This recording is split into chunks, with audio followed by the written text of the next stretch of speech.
Nietzsche believed that weakness is not a misfortune to be pitied. He believed it is a moral failure to be condemned, and he believed that Christianity, more than any other force in Western history, had inverted the entire value system of humanity by teaching people to celebrate weakness, to honor it, to call it blessed, and to build an entire civilization around the idea that the broken, the meek, and the powerless are the ones God chooses. For Nietzsche, this was not beautiful. It was catastrophic. It was, in his exact words, the great inversion of all values, the moment when everything strong, vital, and life-affirming got relabeled as evil, and everything weak, suffering, and self-denying got relabeled as good. And the verse at the center of this entire conflict, the verse Nietzsche's critique lands most directly against, is a single sentence from Paul's second letter to the Corinthians. "My grace is sufficient for you," Paul writes, quoting what God said to him, "For my power is made perfect in weakness." This is the sentence that Nietzsche would have called the most dangerous idea in the history of civilization. And explaining why God said it, what it actually means in its original context, and why the cross makes it the most radical claim in all of human thought, is what this video is about. Before explaining what Paul means, it is worth taking Nietzsche's critique seriously, because he is not attacking a caricature. He is attacking something real. There absolutely is a version of Christian weakness that Nietzsche's description fits exactly, a kind of performed helplessness, a cultivated dependency, a religious culture that mistakes passivity for holiness and calls the refusal to develop strength a form of humility. Nietzsche watched this version of Christianity closely and found it psychologically dishonest, a system that produced people who had given up on life while insisting they had found it. His critique deserves to be engaged directly rather than dismissed, because if he is right about that version, the question is whether he is right about the real thing. Nietzsche's philosophical framework is built on what he called the will to power, a term that is consistently misunderstood as simple domination or aggression, but means something more precise in his actual writing.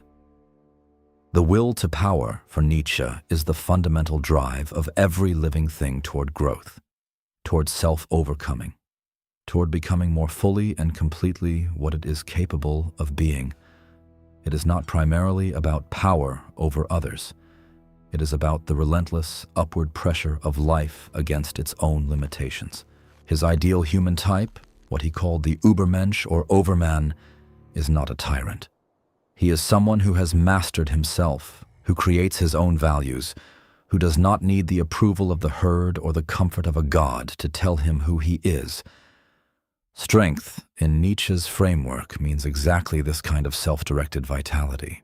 And weakness means the failure of that drive, the collapse of self-overcoming into self-pity, the substitution of resentment for creation. When Nietzsche reads the Beatitudes in Matthew chapter 5, where Jesus says, "Blessed are the poor in spirit, blessed are the meek, blessed are those who mourn," he reads them as the greatest propaganda victory of the weak over the strong in human history. He sees a slave revolt disguised as a moral revolution, a system of values constructed specifically to make the strong feel guilty for their strength and the weak feel entitled to their weakness.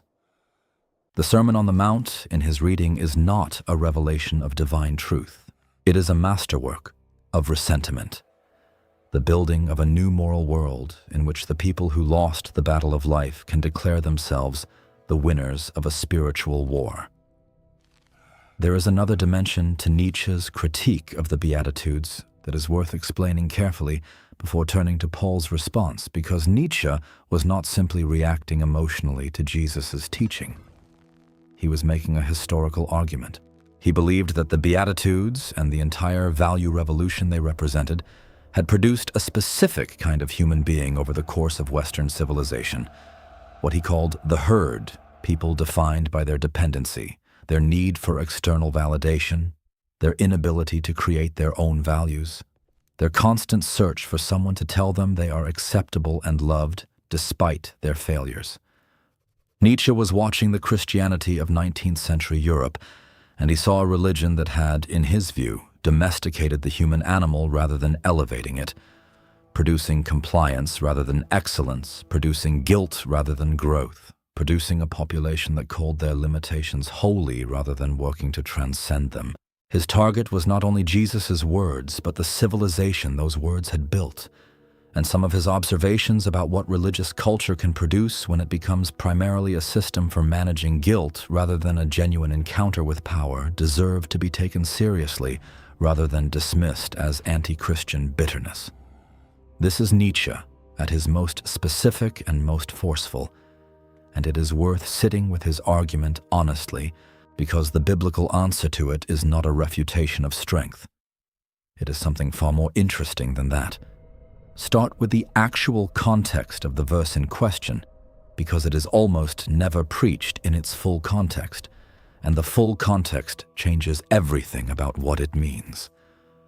Paul is writing to the church in Corinth, a community that had been questioning his authority and his apostleship, and the accusation being leveled against him is almost exactly what Nietzsche would have predicted. His opponents are saying that Paul is weak. His bodily presence is weak, and his speech of no account they are quoted as saying in chapter 10. He is unimpressive in person, unpolished in speech, and his entire life as an apostle has been a catalogue of disasters rather than a record of triumph. Beaten, shipwrecked, imprisoned, starved, in danger constantly, running from cities that tried to kill him. This is not the biography of someone who looks, from the outside, like the chosen instrument of the God of the universe. And in chapters 11 and 12, Paul responds to this accusation in a way that is so counterintuitive it still stops readers cold today. He does not deny the weakness. He does not produce credentials of impressive accomplishment to outweigh the evidence of suffering. He boasts in the weakness. He produces a list of his sufferings not as things to be apologized for, but as the very evidence of his apostolic authenticity. 5 times I received from the Jews 40 lashes minus 1. 3 times I was beaten with rods. Once I was stoned. 3 times I was shipwrecked. A night and a day I was adrift at sea. He is not confessing these as failures. He is presenting them as his resume. This is the context into which the verse about strength in weakness arrives. Paul has been given what he calls a thorn in the flesh, a messenger of Satan to buffet him, to keep him from becoming conceited because of the surpassing greatness of the revelations he has received. The exact nature of this thorn has been debated for 2,000 years, and the fact that Paul never specifies it is almost certainly intentional, since the ambiguity allows every reader in every generation to place their own thorn into the sentence. 3 times he prays for it to be removed. 3 times. This is not a casual prayer quickly abandoned. It is the sustained, desperate request of a man who genuinely wants relief from something that is limiting him, painful to him, and that he experiences as an obstacle to the work he is trying to do. And the answer he receives is one of the most unexpected sentences in the New Testament. My grace is sufficient for you, for my power is made perfect in weakness. Nietzsche would read this and see exactly what he always saw in Christianity, the glorification of helplessness. But that reading misses something critical about what the sentence is actually claiming. God is not saying that weakness is better than strength in some general philosophical sense. God is not saying that being broken is intrinsically more valuable than being whole. God is saying something far more specific and far more radical. He is saying that divine power operates through a mechanism that human strength, by its very nature, tends to obscure. Before walking through what Paul means by weakness in 2 Corinthians, it is worth pausing on one of the strangest episodes in the entire Old Testament, because it illuminates the same principle from an entirely different angle. In Genesis chapter 32, Jacob is alone at night on the bank of the Jabbok River, and a man wrestles with him until daybreak. The text is deliberately mysterious about who this figure is, and Jacob himself eventually concludes that he has seen God face to face and lived. What is extraordinary about the encounter is what happens at its turning point. When the figure sees that he has not prevailed against Jacob, he touches Jacob's hip socket and puts it out of joint. The wrestling continues until dawn, with Jacob now fighting through a dislocated hip, and when the figure asks to be released, Jacob refuses, demanding a blessing. The blessing comes, along with a new name, Israel, meaning one who strives with God. And Jacob walks away from the encounter limping. He has been given a new name, a new identity, a new destiny, and a permanent physical weakness, all in the same moment. The limp is not the price of the blessing. The limp and the blessing arrive together, inseparable, as though the weakness is not the cost of the encounter but part of its content. This is the Old Testament version of what Paul experiences in 2 Corinthians 12, and it suggests that the pattern of strength emerging through weakness runs far deeper in the biblical narrative than a single New Testament verse. To understand what Paul means by power throughout his letters, it is worth noting that it is not the same thing Nietzsche means by strength. When Paul uses the Greek word dunamis, the word translated as power, he is describing the specific capacity of God to accomplish what is humanly impossible, to bring life from death, to build from ruins, to work through what the world has discarded. And the claim in 2 Corinthians 12 is that this particular kind of power, precisely because of what it is and where it comes from, becomes most visible when the human channel through which it flows has been stripped of every alternative explanation for what is happening. When Paul is strong, articulate, impressive, and socially powerful, people can explain the results through Paul. When Paul is beaten, weak, inarticulate, and unimpressive, and the results are still happening, there is only one remaining explanation. This is the theology of the cross, and it is the place where the conflict between Nietzsche and the gospel becomes most fundamental and most clear. The crucifixion is, by every standard Nietzsche's philosophy would apply, the ultimate expression of failure. A man executed by the state in the most humiliating method available to it, abandoned by his followers, mocked by the crowds, dying in public agony between two criminals. There is nothing in this event that resembles what Nietzsche means by strength. The will to power, as he defines it, is not present in any form the eye can see. And this is precisely the point. Paul writes in 1 Corinthians chapter 1 that the message of the cross is foolishness to those who are perishing, but to those who are being saved it is the power of God. He continues, God chose what is foolish in the world to shame the wise. God chose what is weak in the world to shame the strong. God chose what is low and despised in the world, even things that are not, to bring to nothing things that are. The theology Paul is articulating here is not a celebration of weakness for its own sake. It is a claim about a specific divine strategy, that God works through apparent weakness precisely because apparent weakness is the one context in which no human being can take credit for the result. This is where Nietzsche's framework, despite its power, encounters its own limitation. His philosophy is built entirely around what the individual can accomplish through their own will, their own discipline, their own creative force. The Übermensch is, by definition, self-sufficient. He does not need a God because he does not need anything beyond what his own will can generate. But this framework can only account for one kind of power, the kind that flows from human strength and human capacity. It has no category for the kind of power Paul is describing. Power that enters a situation precisely when human capacity has reached its limit. Power that is not generated by the person, but moves through them from somewhere else entirely. The clearest Old Testament demonstration of this principle after Jacob is Gideon's army in the book of Judges. God tells Gideon to reduce his army of 32,000 men to 300 before fighting the Midianites, an opposing force described as so numerous they could not be counted, like locusts for abundance. The reason God gives for the reduction is explicit. He says in Judges chapter 7, "The people with you are too many for me to give the Midianites into their hand, lest Israel boast over me, saying my own hand has saved me." The reduction of the army is not a military strategy.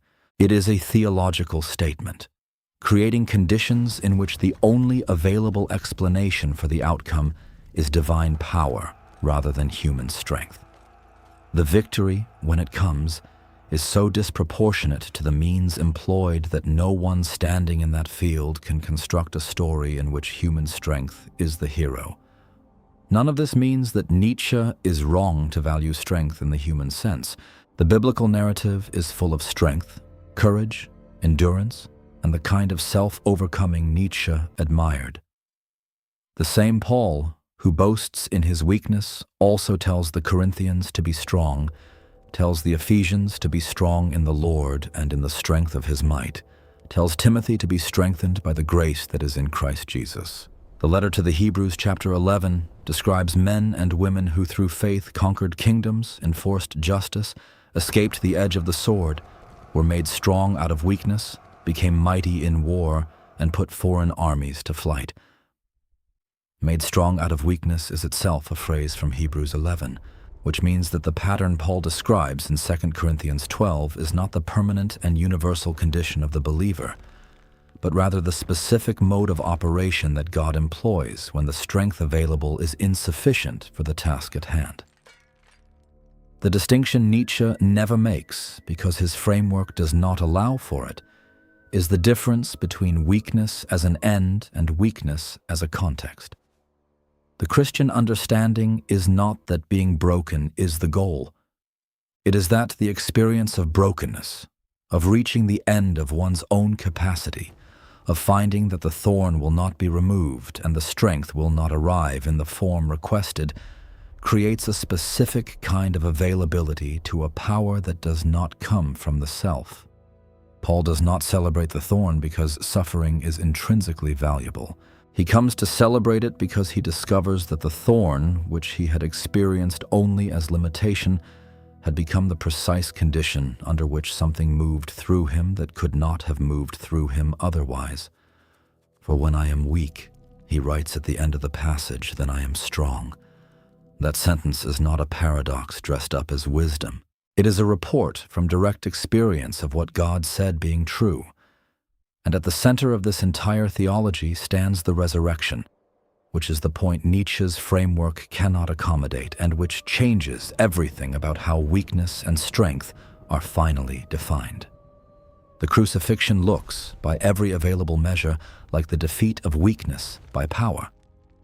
But the resurrection is God's declaration that the calculus was wrong from the beginning.